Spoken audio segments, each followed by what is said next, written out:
จะหวาดกลัวมองหน้าผามืดมัวสลัวเย็นย้ำค่ำคืน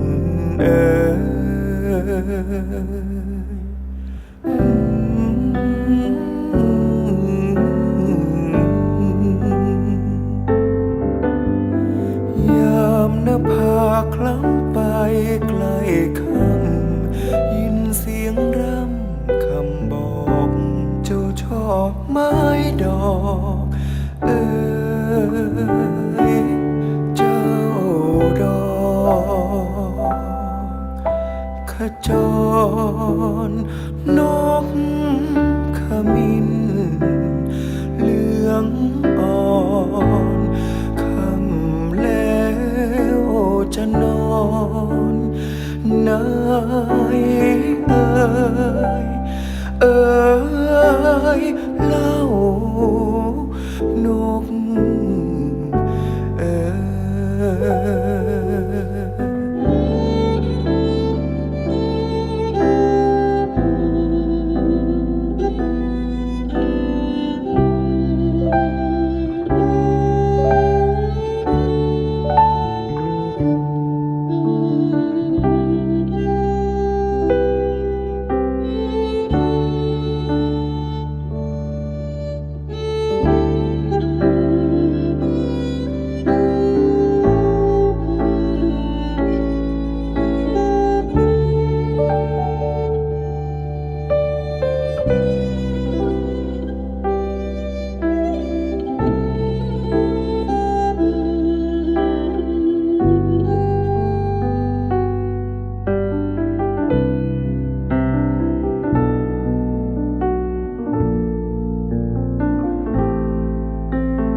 สวัสดีครั